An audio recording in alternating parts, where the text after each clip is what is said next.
This administration is getting rid of DEI because they are so embarrassed that women, and especially Black women, have really shown how mediocre these people are.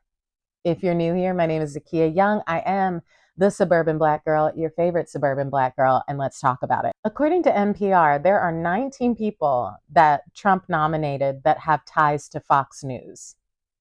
That is literally the definition of what they think DEI is. So, this is such a fascinating and frustrating thing. If there is one thing that people in power like to do, is to take something that is important to a marginalized community and basically switch the definition and convince people that the definition they're using is the correct definition. So, with DEI, they put this negative slant on it so that women wouldn't realize that DEI efforts benefit them, so that non-Black minorities would realize that DEI benefits them. So what did they do? They turned it into this slur. It's basically like the new N-word. And the whole slogan of didn't earn it. Have you looked at all of these people he just appointed? How is anybody that was a Fox News reporter qualified for one of these positions? So my hypothesis is that what they're doing is punishing us and they're gaslighting us by saying that all of these highly qualified women, especially VP Kamala Harris, they're basically saying that any person of color that has a position of power did not deserve it. So they're planting the seeds so that the next generation will grow up trying to work twice as hard to get these positions, because little Black kids are not going to grow up seeing Black people in positions of power. They're going to see whiteness. So what are they going to do? They're going to be fed this narrative that there are no Black people in charge, there are no women in charge, there are no Mexican people, no Asian people, no Latinx people in charge because they're not qualified. That's what these children are going to grow up thinking. So they're going to work their butts off to try and get these positions. Whereas white mediocrity is going to be praised, specifically white male mediocrity. If you notice, the women that have been nominated were very, very much yes people. They have kissed the ring. They are loyal to that man. I have no idea if they're good at their jobs because they've been compromised. They don't want actual women that are qualified in these positions. I sincerely think they're trying to punish Black people for achieving the American dream, especially Black women, because growing up as a Gen Xer, elder millennial, basically a zennial, I remembered that it was a goal to get to these higher positions because we had been told, oh, it's because you don't have enough education. So what did Black women do? We became the most educated group of people on this planet. We were like, oh, you want us to get degrees? We're going to get degrees. We're going to get degrees on degrees on degrees so that you can't hold that against us. And then they kept moving the bar. And then they realized we surpassed the bar. So what did they do? They were like, okay, now we actually can't compete. And we're afraid of losing our power. So what are we going to do? We're going to punish these women, and we are going to embarrass them so much that they never, ever try to get into this kind of position of leadership. And you know who helped that happen? Black men who voted for Trump, Latino men who voted for Trump, and Asian men who voted for Trump. Because they were scared, and they are scared of losing the power that they have because of patriarchy. So when you think about it, it's actually quite sad. It's actually embarrassing. Like, so you mean to tell me that instead of doing the work to actually compete with brilliant Black women, that you're just going to change all the rules? Like, that is so childish. That's basically like your kid who realizes that they're not going to win the kickball game, so they take their ball and go home. These men are having a temper tantrum, and the world is going to suffer because of it. So, what I think we should do is focus more on building our own businesses and supporting smaller businesses. Because the thing is, I am not fighting for a corporate job. I'm not. I am not going to settle for less than I deserve. So instead of begging to be seen, instead of like trying to climb this ladder and hitting this glass ceiling at this corporation that is not going to promote women, especially not Black women, because they're like, oh, it's DEI. fantastic. You know what? I am not going to give you my talents. I am not going to give you my labor. I am actually going to make my own company. I'm going to start my own company and I'm going to do that work. I really think that we need to divest from these large corporations that have gotten rid of their DEI initiatives and say, oh, you don't want us here? Bet. Then we don't have to be here. We don't have to be here. And the thing is, they want us to suffer. Like they want to see us upset. They want to see us working our ass off so that we can get that recognition that they're never going to give us. So I say, start your own companies. I say, support other independent companies. I say, look, the fact that wages have not been adjusted for inflation with most companies, I really think that we are entering a time period where we are going to have more entrepreneurs, more people starting their own businesses and actually building wealth on our own. Because what's happening is you've got the few people at the top, the billionaires. And let's face it, I have no problem with wealth, but you don't need billions of dollars. Nobody needs billions of dollars. You can have some millions. I'm not mad at that. Like, live your best life. But when you get into the billions, now you're just being greedy. Now you're just being greedy and selfish. And because you have all that money, now you're getting paranoid. You're getting paranoid that you're going to lose it. So what do? You start to target people who are climbing the ladder. It's like you have a rope ladder to success and you're trying to pull it up as fast as possible. And you're seeing marginalized people, you're seeing people of the global majority and women climbing that ladder too. And because you have more money than you know what to do with, because you have billions, you're afraid. You can't even enjoy your money. Like that's the other thing. These people are so sad. They're not happy. Happy people are not bothered by competition or perceived competition.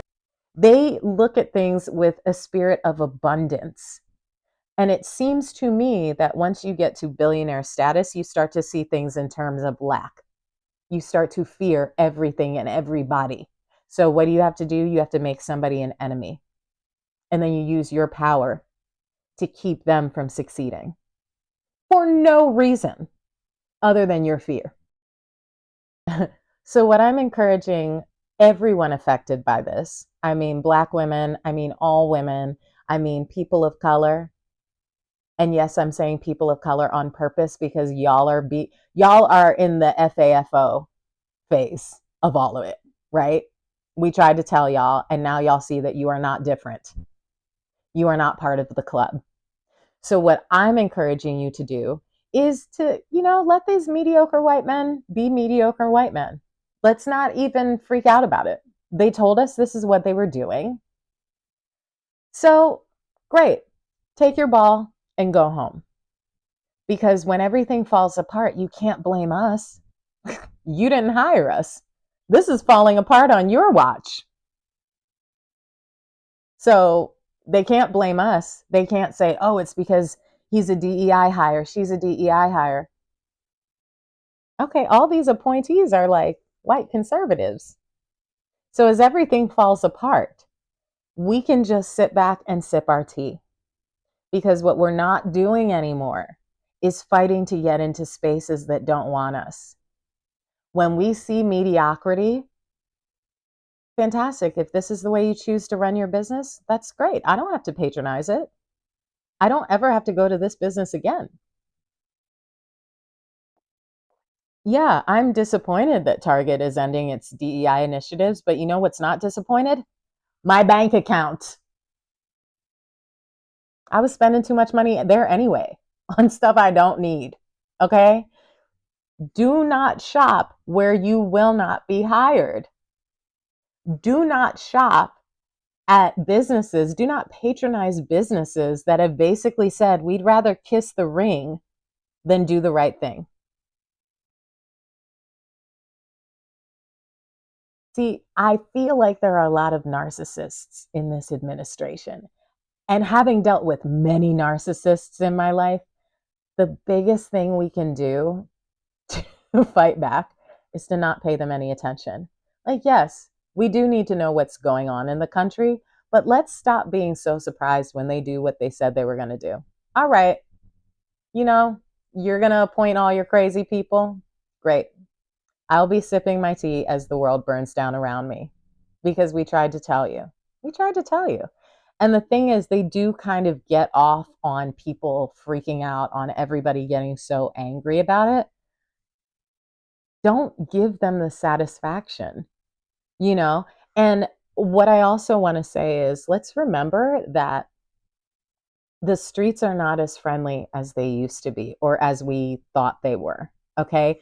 You've got people that have become very emboldened to the point that I was out last night at a really nice establishment with a friend, and we came upon this group of white men that as soon as we saw them, they stopped talking and stared at us. And I was like, oh, okay, they're feeling bold. They're feeling bold. They are basically giving us the energy of you don't belong here. So guard your energy. I'm no longer walking around with open energy. I am no longer greeting everyone with a smile because unfortunately, I need to know if you are friend or foe. I need to know if you are friend or foe. What you are not going to do is intimidate me. So you know what? I'll do you one better. I'm going to just hit you with that New York energy. And living in LA, I mean, I'm 5'10". And the thing is, it's all tied together because when you see how there are these stereotypes to try and get you to be ashamed of your strength and your power, they want us walking around in fear. They want us to be so afraid. And I'm not. Because you know what? I'm a child of God and I'm going to be all right. Black people have always learned how to alchemize all of this shit. So for us, this is nothing new. But what the one thing that is new is that I've never been alive in a time where the Civil Rights Act was not in existence. That is something only my parents experienced, but this is one of the consequences. So use the information to protect yourselves. But as far as like begging companies to see us, begging institutions to accept us, we're good. I've seen who you are. I've seen what you're about. And hey, theater folks, I'm talking about y'all too.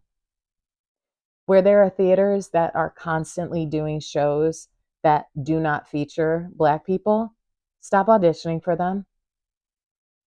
Stop begging for them to see you. If you're determined not to see me, that is your loss. I am no longer begging theaters or Broadway shows to continue colorblind casting because the real talk is we forget that because we have this idea that theater is a family, we forget that our producers are usually conservative. A lot of Broadway producers probably voted for that man.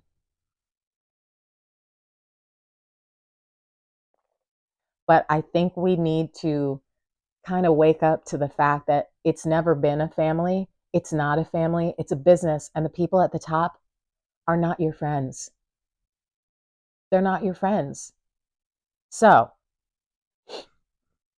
that's all I have to say for today. Oh, speaking of like starting your own businesses, I am a voice instructor. I am running a special through the end of January because everything, we've been going through a lot. And I know that voice lessons are usually the first things to go when you're tightening up your belt. But I am running a special. My website is officialzakiayoung.com. You can see the special down there. Shoot me an email and take advantage of the special. It's only going to be until the end of January. So if you're looking for a way to support my work, that is one way. If you know somebody, like maybe you're not interested in singing, but you're like, you know what? I think my kid would like some voice lessons. Or I think there's this talented person that can't afford voice lessons. This is where giving back can come in. If you are someone who has a lot, support a Black creator, support a Black business. Because also Black creators have been struggling, especially with all of the TikTok stuff. Like, how many of us lost income because of that? And especially those of us who do political content, they suppress us so much. And they have been taking people's videos out of the creator fund. So we are having to continue to expand and think of different ways to bring in income. So again, my website is officialzakiayoung.com. I'm running a special on voice lessons through the end of January. It can be in person or virtually. My virtual students are booking all the time.